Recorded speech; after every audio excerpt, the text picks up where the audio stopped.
재작년에 청주에서 있었던 일입니다. 한 여중생이 가족과 함께 등산을 하다가 실종이 됐습니다. 산길을 오르던 중 벌레가 많아서 나는 싫어하고 혼자 내려가 있겠다고 했는데 사라져 버렸던 것입니다. 발칵 뒤집혔죠. 그래서 시청 공무원, 또 경찰, 군인, 소방관 할 것 없이 인력이 무려 5,700여 명이 투입이 됐습니다. 수색견도 투입이 됐습니다. 사사지 수색한 끝에 다행히 열흘 만에 발견했습니다. 급히 헬기로 이송했고 다행히 치료 끝에 목숨을 건질 수 있었습니다. 여러분 어떻게 생각하십니까? 여중생 한 명을 위해서 그렇게 많은 인력이 투입이 되고 수고를 할 만한 가치가 있을까? 어떻습니까? 두말할 필요 없죠. 당연한 일입니다. 사람의 생명은 그 무엇과도 바꿀 수 없는 최고의 가치이기 때문입니다. 어떤 경우에도 반드시 구원해내야 할 것입니다. 그런데 참 이상한 일이 있어요.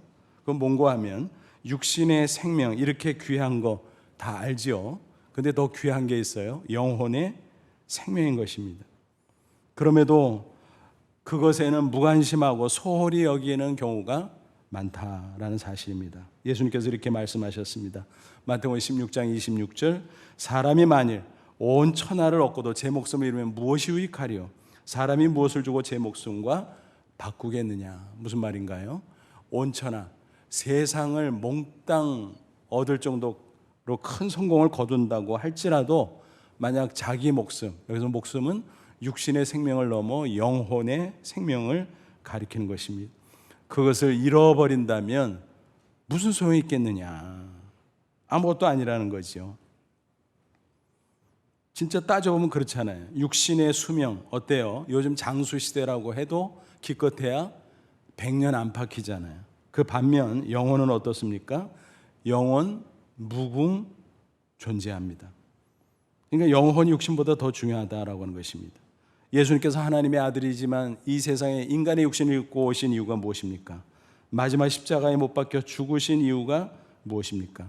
바로 우리의 영혼 구원을 위해서다라고 하는 사실입니다.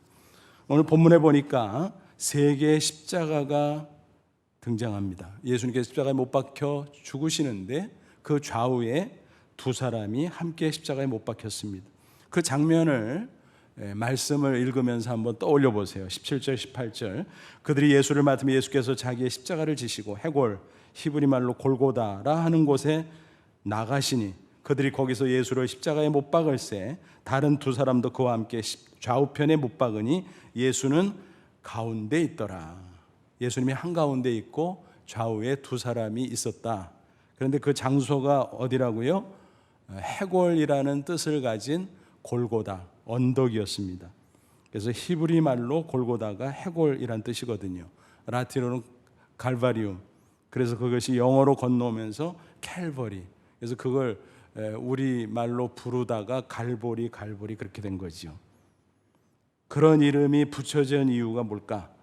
두 가지 학설이 있어요. 하나는 멀리서 보면 지형이 꼭 해골같이 생겼기 때문이다. 또 하나는 사형장이기 때문에 방치된 해골들이 많이 있었다. 그래서 해골로 부르게 되었다. 골고다로 부르게 되었다라는 것입니다. 그 골고다 언덕은 예루살렘 성 바로 바깥에 위치하고 있었습니다. 나지막한 언덕으로서 대로변에 있기 때문에 공개된 장소로서 처형 장소로 적합했다. 왜냐하면 그 당시 로마 제국은 이스라엘을 식민 통치하면서 양면 정책을 썼어요. 한쪽으로는 유화 정책, 그런데 다른 한쪽으로는 공포 정책.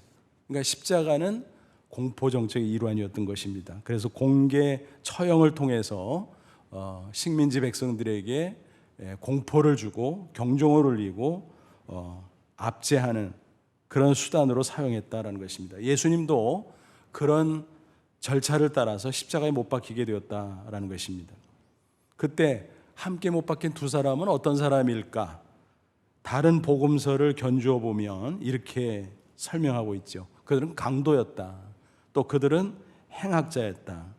아마도 살인 강도가 아니었을까 생각이 됩니다. 왜냐하면 그 당시 로마 제국의 사형 제도는 십자가형만 있는 것은 아니었습니다. 참수형 등등이 있었거든요. 그런데 노예 출신의 사형수 혹은 살인 강도 반역자로서 사형수인 사람의 국한에서 십자가형에 처하게 되었다라는 것입니다. 그로 미루어 보건대 그 두 사람은 아마도 살인 강도가 아니었을까 그렇게 추정할 수가 있습니다. 공범일 가능성도 높아요. 그렇다면 상식적으로 어떻습니까? 그들 둘을 묶어서 세워 십자가에 못 박고 예수님은 별도니까 그 옆에 따로 세워서 십자가에 못 박는 것이 응당 자연스러운 조치가 아닐까 싶어요. 근데 이상하게 이 두 사람을 떼어놓고 예수님을 한가운데 세웠다라고 하는 것입니다. 왜 그랬을까? 우연? 그것은 아닙니다. 다분히 빌라도 총독의 의도가 반영된 조치였다라고 하는 것입니다. 무슨 말씀인지 설명해 드리죠. 빌라도 총독에게 유대인 종교 지도자들이 예수님을 끌고 가서 고발을 했어요. 예수가 국가 반역죄를 지었다. 유대인의 왕이라 그랬다. 우리는 로마 황제의 지배를 받는데 그럴 수가 있냐? 뭐 이런 식이었습니다. 그러니까 빌라도가 놀래가지고 그래? 그럼 데려와봐. 그래서 직접 신문을 했어요. 그런데 아무리 조사해봐도 전혀 그렇지 않았습니다. 그래서 무죄로 훈방 조치를 하려고 했습니다. 그런데 유대인 종교 지도자들이 백성들을 충동시켜서 데모를 하고 난리가 났어요. 반발하는 겁니다. 그러면 그들은 왜 그랬을까? 한번 따져보는 게 중요합니다.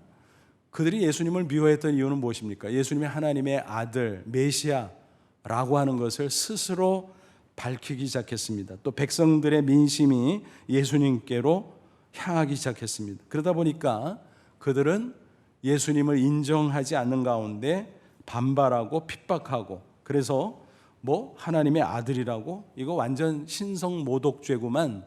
그러면 유대인의 율법으로는 사형이거든요.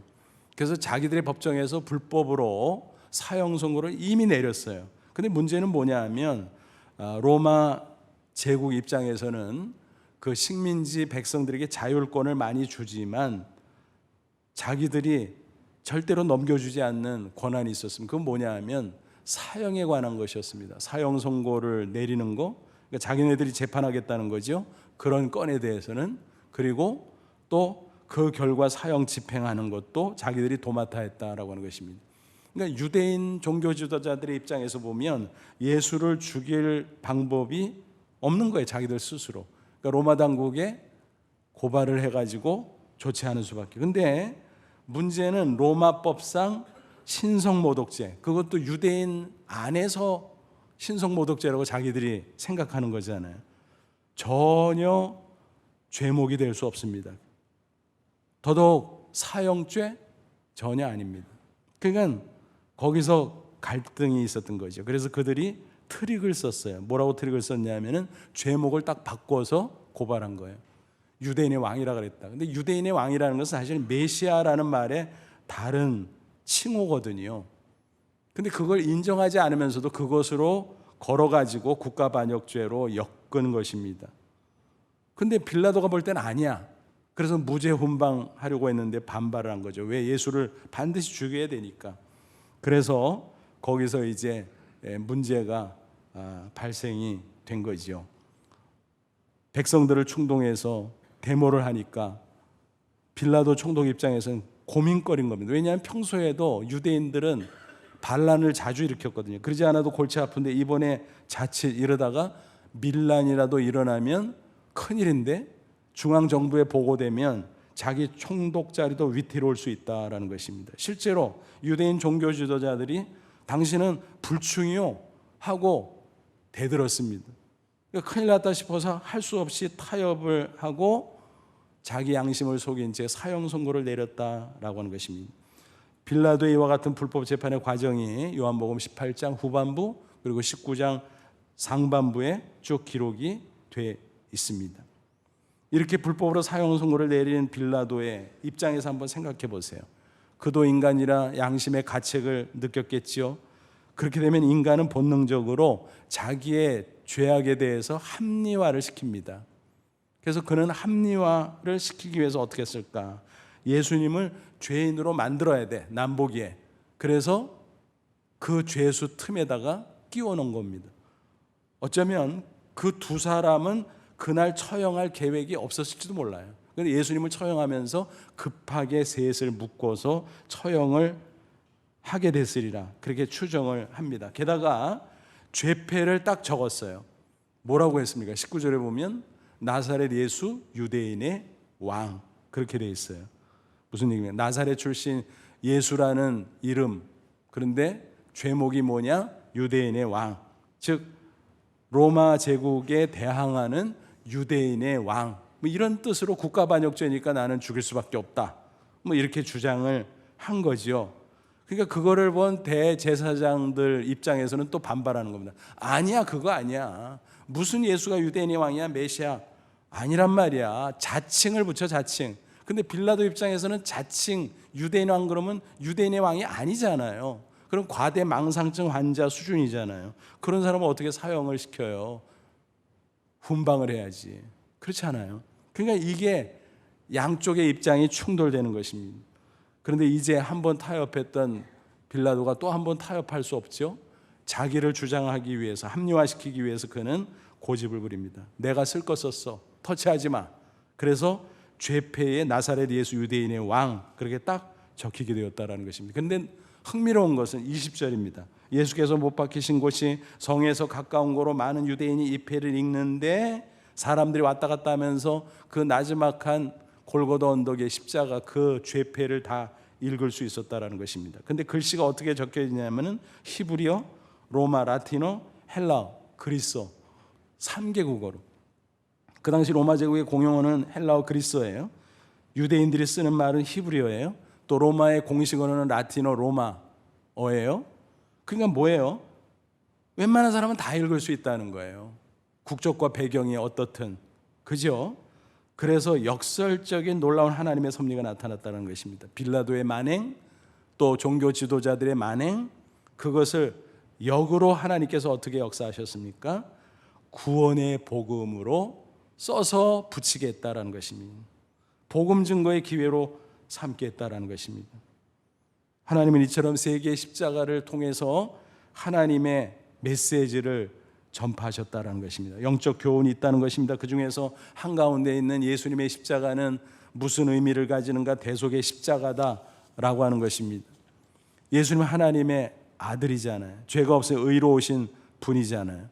그런데 빌라도가 중간에 끼워서 죄인인 모양으로 십자가형에 집행한 거죠.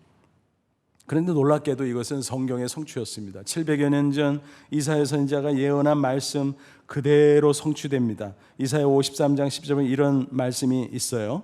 이는 그가 자기 영혼을 버려, 그러니까 자기 그 목숨을 버려 희생해서, 십자가 죽음을 가리키죠. 사망에 이르게 하며 범죄자 중 하나로 헤아림을 받았습니다. 무슨 얘기예요? 범죄자들 틈에서 같은 취급을 받았다, 그죠? 죄수들 틈바구니에 끼워져서 예수님이 중죄수, 사형수인 것처럼 취급을 받았다. 그러나 그가 많은 사람의 죄를 담당하며 자신의 죄 때문이 아니라 다른 사람들의 죄를 대신 진 것이고, 이게 대속이죠. 범죄자를 위하여 기도하였느니라. 실제로 예수님께서 십자가에 달려 계실 때 가상칠언, 그 중에서 첫 말씀이 뭐예요? 아버지, 저들의 죄를 사하여 주옵소서. 저들이 몰라서 그렇습니다. 그러니까 원수들을 위해서 오히려 기도하는 예수님의 모습, 그게 700년 전 예언의 말씀 그대로 성취되었다라고 하는 사실입니다. 그러니까 그렇구나. 예수님의 대속의 십자가, 예수님이 의인인데 하나님의 아들인데 죄인의 모습으로 죽으신 거구나.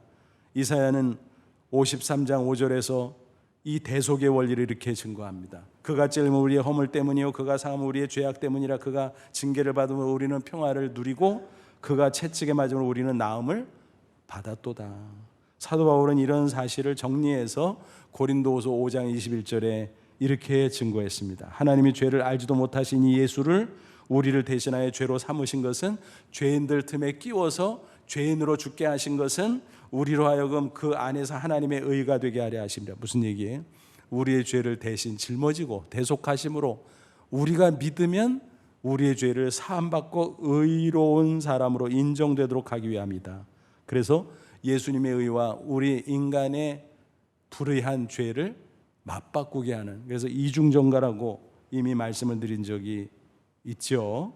그렇습니다. 이게 예수님의 십자가의 의미예요. 대속의 십자가. 그런데 양쪽에 두 사람이 있었다 그랬잖아요. 그들의 십자가는 무슨 의미일까? 이제 두 사람을 좀 구분하기 위해서 편의상 우편강도 좌편강도 그렇게 부르죠. 우편강도는 성경에 그렇게 명시되지는 않았지만 전승으로 우편강도가 나중에 회개하고 예수님을 믿었다, 그렇게 전해지고 있습니다. 그러니까 좌편강도는 어때요? 끝까지 예수님을 저주하고 욕하고 그러다가 멸망한 강도지요. 그러므로 그의 십자가는 저주의 십자가, 자기 자신의 죄 때문에 죽을 수밖에 없었던 그 저주의 십자가였다라는 것입니다. 그 반면 똑같이 자신의 죄로 죽었지만 회개하고 예수님에게 나아간 회개의 십자가, 바로 우편강도의 십자가였다라는 것입니다. 그러니까 자신의 죄 때문에 죽는 십자가였지만 그 두 사람은 각각 갈라졌다라는 것입니다. 한 사람은 끝까지 고집 피우다가 멸망한 저주의 십자가, 다른 한 사람은 중간에 회개하고 예수님을 믿고 구원받은 회개의 십자가였다라고 하는 것입니다. 여러분이 좌편강도의 십자가, 저주의 십자가라고 그랬어요. 근데 그 사람 한 사람의 모습만이 아닙니다. 사실은 모든 인간이 예수님이 없다면 저주의 십자가에 못 박혀 죽을 수밖에 없는 존재라는 분명한 사실입니다. 왜 그럴까요, 여러분? 인간은 정도 차이가 있지만 아담 이후 모두 다 예외 없이 하나님 앞에 다 죄인이에요. 인간 세상에서 성인군자라 그래도 다 보면 어때요? 털어서 먼지 안 나는 사람 없잖아요. 다 약점이 있고 결점이 있고 실수가 있고 범과가 있고 그렇잖아요. 그래서 성경은 증거합니다. 로마서 3장 10절 의인은 없나니 하나도 없으며 그랬습니다. 또 그 죄의 결과가 무엇이라고요? 로마서 6장 23절 죄의 삭은 사망이요 그랬습니다. 그런데 여기서 유의할 점이 있어요. 사망, 그럼 우리는 육신의 사망만 생각하잖아요. 근데 성경에서 말하는 사망은 그것만이 아니에요. 세 가지 종류가 있어요. 영적 사망, 육적 사망, 영원한 사망. 그리고 이 사망에 공통 개념이 있는데 그게 바로 뭐냐면 분리예요. 분리, separation. 죄로 말미암아 분리가 된다. 분리가. 그래서 영적 사망은 뭐냐? 인간은 육체와 영혼이 있잖아요. 그래서 육체가 살아있는 상태로도 이 속에 있는 영혼이 죄로 말미암아 하나님과 분리됐다. 하나님과 단절, separation. 그러니까 하나님으로부터 영적으로 신령한 은혜, 생명, 평안 뭐 이런 게 공급돼야 되는데 그게 딱 차단이 된 거예요. 그러니까 어떤 일이 벌어질까요? 영적 사망의 증상이죠. 육신이 이런저런 조건을 두루 갖추고 편하고 안락하고 그래서 무한 행복할 것 같은데 이상해요. 왠지 불안해. 왠지 불만스러워. 그게 바로 영혼이 하나님과 분리되고 단절되어 있기 때문에 생기는 영적 사망의 증상이다 라고 하는 것입니다. 그렇게 살다가 이제 어떻게 됩니까? 육신의 수명을 다하면 육신의 사망을 맞이하게 되죠. 근데 이 육적 사망은 뭐냐면 육체와 영혼이 하나로 우리가 생존하고 있잖아요. 그러다가 육신의 수명이 다하면 영혼이 육신에게서 분리되는 거예요. 그게 육적 사망이에요. 흔히 사람들이 뭐 숨이 끊어지면 죽는다, 뭐 심장 박동이 멈추면 죽는다 그렇게 말하지만 성경에서는 영혼과 육신이 분리되는 게 육적 사망이다라고 말합니다. 그런데 또 거기서 끝나는 게 아니죠. 육신은 흙으로 들어가고 영혼은 내세로 들어가는데 내세는 천국과 지옥, 그 중에서 영원한 지옥에 들어가 영원히 고통받으면서 영원히 존재하는 것, 하나님으로부터 분리되고 천국으로부터 완전히 영원히 분리되어서 그렇게 영원히 고통 가운데 사는 것, 그것을 영원한 사망이라 그래요. 그래서 사망 그러면 존재가 끝나는 거를 사람들이 말해요. 그렇지 않아요. 인간은 불멸이에요. 중요한 것은 육신의 죽음 넘어 내세 어느 곳에 가서 어떻게 영원히 사느냐, 그게 중요한 거죠. 영원한 생명은 좋은 모습으로 영원히 사는 거고, 영원한 생명은, 그리고 영원한 사망은 고통으로 영원히 사는 것을 의미하는 것입니다. 어쨌든 죄의 결과가 이렇게 사망이고 세 종류의 사망이 있다라고 하는 것입니다. 좌편 강도는 바로 그 길을 갔던 것입니다. 안타깝게도 죄를 많이 지었어요. 그 죄의 결과 십자가에 못 박히게 됐어요. 더 안타까운 것은 예수님을 옆에 두고도 구원자임을 몰라봤다라고 하는 것입니다. 오히려 예수님을 저주하고 나중에는 조롱까지 해요. 육신적인 것만 생각하니까 그럴 수밖에 없었어요. 누가복음 23장 39절 보면 달린 행악자 중 하나는 비방하여 이르되 내가 그리스도가 아니냐? 너와 우리를 구원하라. 예수님을 그리스도라고 부르기는 했어요. 영적으로 인정하지 않아서 그렇지. 들리는 소리를 들으면서 당신이 그리스도라고? 그거 우리 구원해봐. 우리 십자가에서 죽지 않도록 구해봐. 뭐 이런 식으로 육신적으로만 생각하고 조롱을 했다라는 것입니다. 그런데 옆에서 지켜보던 우편강도, 사실 그 사람도 처음에는 예수님을 저주하고 욕설을 퍼부었어요. 뭣도 모르고. 근데 나중에 심경의 변화를 일으켜서 회개하고 예수님을 믿게 되는데, 그 사람이 이제 듣다 못해 이렇게 나무랍니다. 상대편을. 누가복음 23장 40절. 하나는 그 사람을 꾸짖어 이르되 내가 동일한 정죄를 받고서 하나님을 두려워하지 아니하느냐?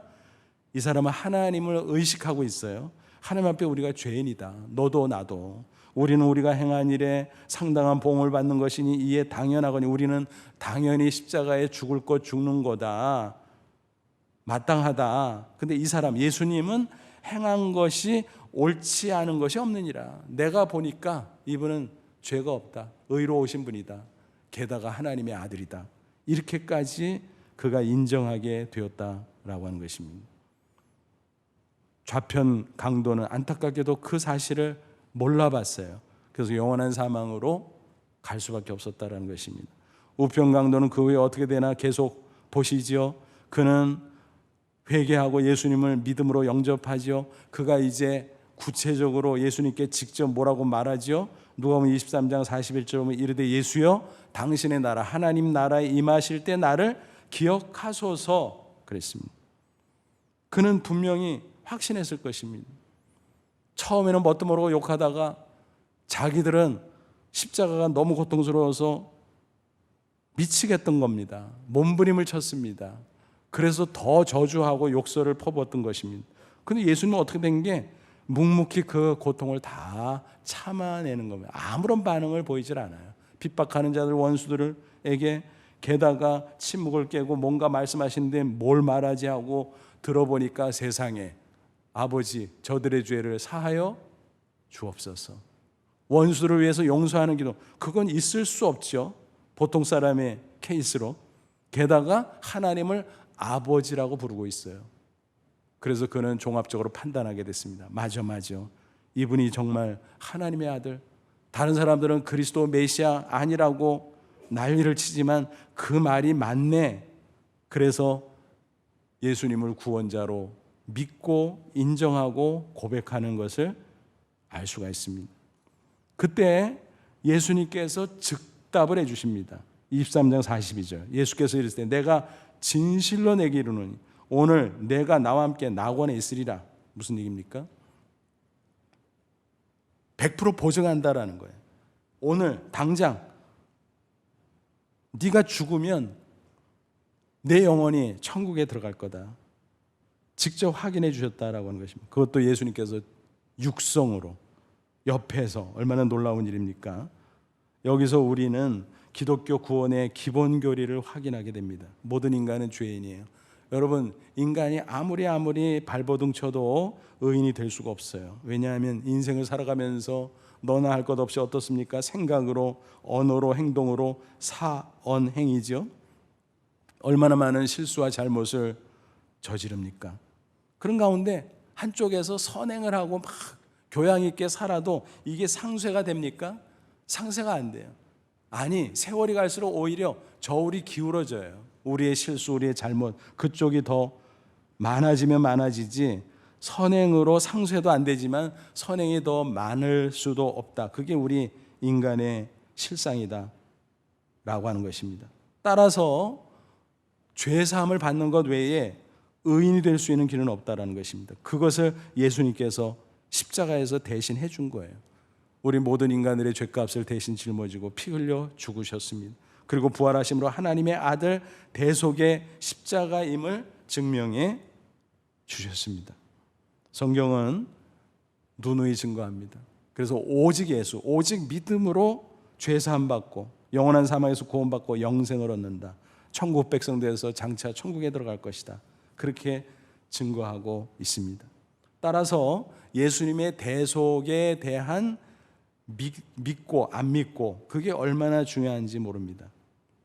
새 십자가는 바로 그것을 상징적으로 보여줍니다. 예수님이 가운데 있고 양쪽에 있는 사람, 믿고 안 믿고, 믿고 안 믿는 사람, 믿지 않는 사람, 두 사람만 갈라진 것이 아니라 모든 인간들이 그렇게 갈라질 수 있다.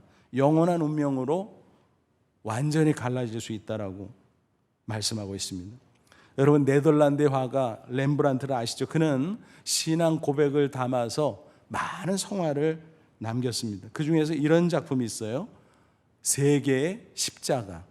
흑백으로만 그렸는데 자세히 들여다보면 그 십자가의 장면을 아주 상세하게 묘사를 했습니다. 그 주변 인물들 하나하나, 그 표정들, 그 몸짓 뭐 이런 거. 근데 세 십자가를 중심적으로 한번 보세요. 가운데 예수님의 십자가가 있습니다. 그리고 양쪽에 두 사람이 십자가에 못 박혀 죽어가는데 왼쪽 강도는 어때요? 얼굴이 시커멓죠? 그리고 아래를 향하고 있어요. 멸망길로 가고 있음을 상징적으로 보여주고 있습니다. 그런데 오른쪽 강도는 어떻습니까? 환한 빛 가운데 있고 얼굴을 하늘로 쳐들고 있음을 우리가 확인하게 됩니다. 그래서 이 세 개의 십자가를 이런 그림을 통해서 정확하게 설명해 주고 있는 것입니다. 성경대로 예수님을 기준으로 완전히 두 사람이 갈라진다. 예수를 믿느냐 믿지 않느냐.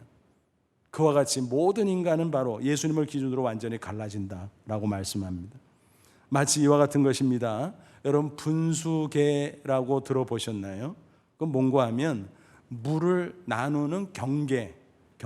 그래서 분수계, 워터 디바이드라고 하는데 뭐냐면 산봉우리나 또는 능선 같은데 비가 떨어지잖아요. 그런 건 빗물이 떨어져 가지고 이쪽으로 흐를 수도 있고 이쪽으로 흐를 수도 있고, 그러니까 양쪽으로 흐르게 되는데 그 경계가 되는 게 분수계다라고 하는 것입니다. 그래서 예를 들면 캐나다 로키 산맥 높은 산꼭대기가 있는데 거기에 분수계, 그래서 빗물이 떨어지면 이쪽으로 또 이쪽으로 양쪽으로 갈라져서 흘러 간다라는 것입니다. 그래서 한쪽으로는 대서양, 다른 한쪽으로는 태평양, 그래서 완전히 갈라지는 거죠.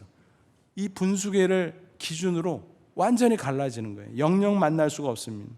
사람들도 마찬가지라는 거예요. 여러분, 이 세상에서는 몰라요. 뒤섞여 삽니다. 빈부귀천, 남녀노소, 또 흑인종, 한인종, 백인종 뭐 두루두루 섞여 살아요. 하지만 영적으로 보면 예수님을 기준으로 둘로 갈라진다는 사실을 잊지 마시기를 바랍니다. 예수님에 대해서 어떤 반응을 보이냐, 믿느냐 믿지 않느냐, 영접하느냐 거부하느냐에 따라서 좌우된다라고 하는 것입니다. 이런 말씀을 드리면 어떤 사람은 대번에 반발하지요. 그런 게 어디 있어?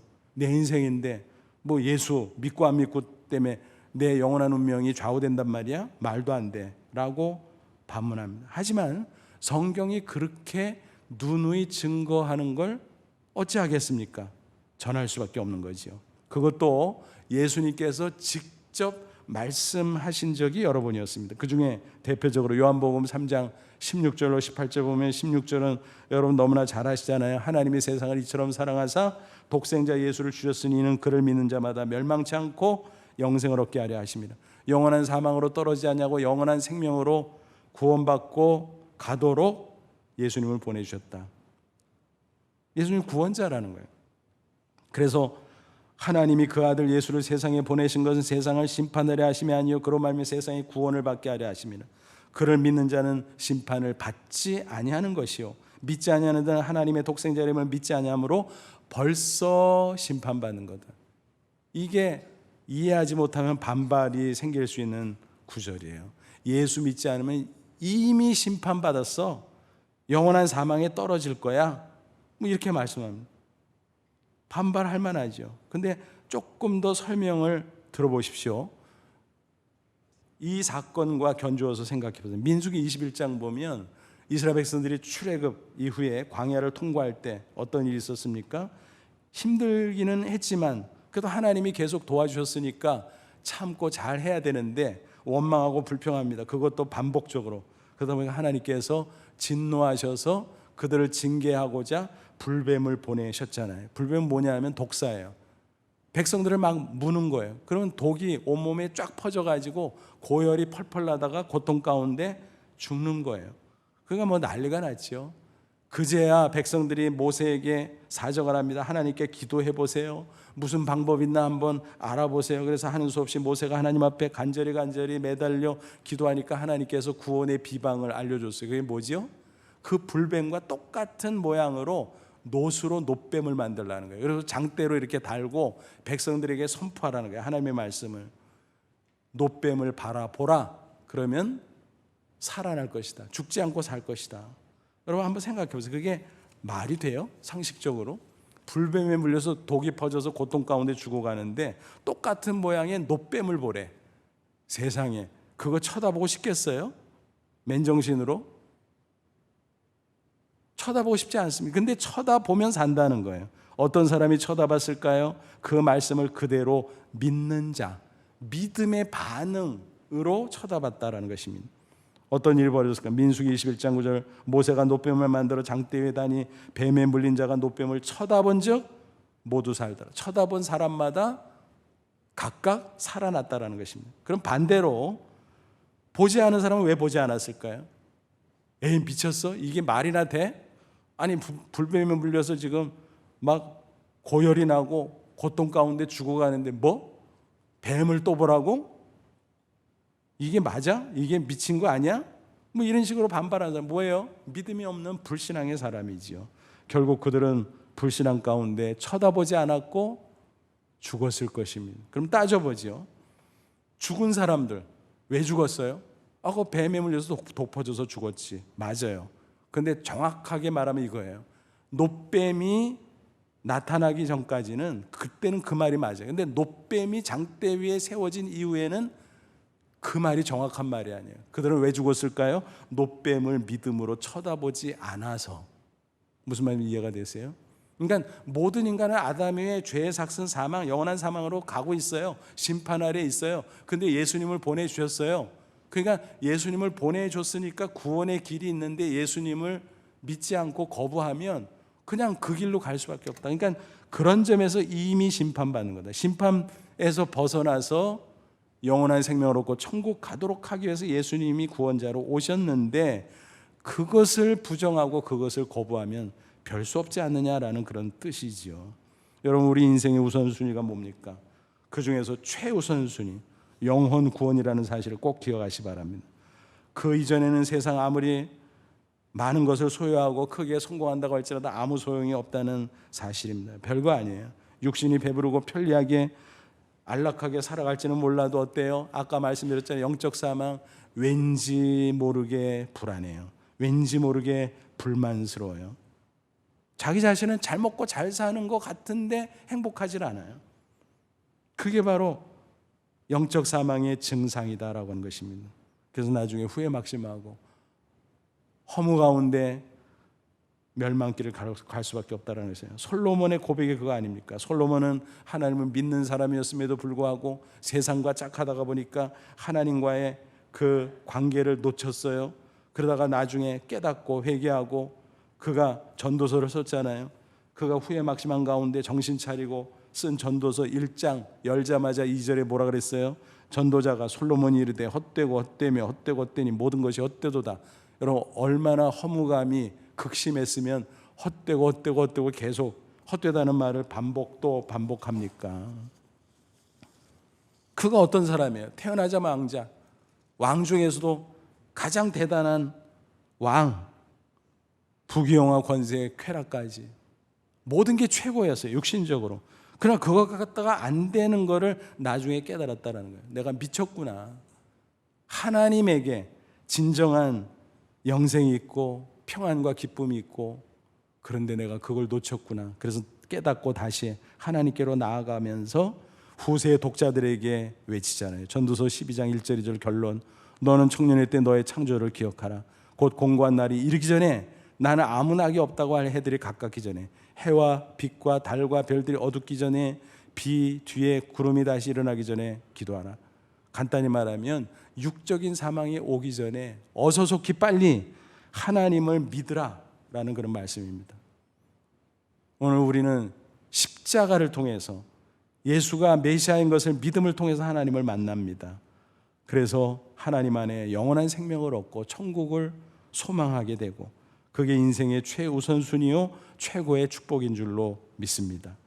누가복음 12장 보면 어리석은 부자 이야기가 나오죠. 그는 큰 성공을 거뒀어요. 야, 이제 노후 즐기고 잘 먹고 잘 살아보자. 호언합니다. 그때 하나님은 뭐라 그래요? 누가복음 12장 20절, 하나님은 이르시되 어리석은 자여, 오늘 밤에 내 영혼을 도로 찾으리니 그러면 내 준비한 것이 누구의 것이 되겠느냐? 세상의 소유가 아무리 많다 손쳐도 내 영혼을 부를 때가 있는데, 육적인 사망이 닥쳐올 텐데 그거 무슨 소용이 있냐? 영원한 생명을 얻기 전에는 그 모든 것이 무의미하다라고 하는 것입니다. 그러므로 여러분, 세상에서 열심히 살아가되 가장 중요한 최우선 순위의 핵심을 놓치지 마시 바랍니다. 세상에 성공해도 구원이 없으면 아무것도 아니라는 것입니다. 학생이 공부해서 좋은 대학 가고 좋지요. 그러나 구원의 문제를 해결하지 않고 그걸 해봐야 나중에 후회 막심할 수밖에 없다라는 것입니다. 어른들이 돈 벌고 출세하고 크게 성공하고 그렇다 쳐도 구원의 문제를 해결하지만 나중에는 결국 후회 막심할 수밖에 없다는 것입니다. 그래서 이런 말이 있어요. 인생은 십자가부터다. 십자가부터다. 십자가 전에는 인생은 다 마이너스예요. 밑 빠진 독에 물 붓기예요. 그러므로 구원의 확신, 그 신앙이 가장 중요하다는 것입니다. 미국의 아이젠하워 전 대통령이 유명한 일화죠. 그는 2차 세계대전의 영웅이고 미국의 대통령이었습니다. 기도를 많이 한 사람으로도 알려져 있었어요. 하지만 그에게도 육신의 죽음의 순간이 닥쳤어요.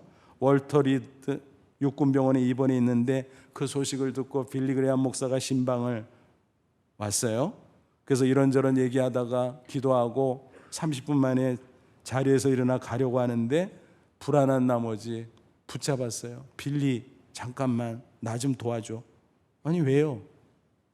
나 천국 갈 자신 없어. 에? 세상에 천국 갈 자신이 없다니. 그렇게 신앙생활하고 그렇게 기도했던 사람이, 근데 사실 그래요. 항상 그거는 점검 또 점검, 이미 구원받았지만 점검, 특별히 임종에 가까우면 그 점검을 꼭 해야 돼요.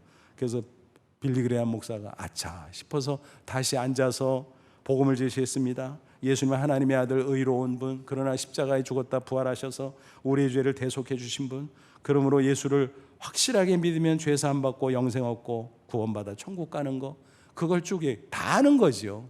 그걸 다시 확인하고 손잡고 함께 기도했습니다.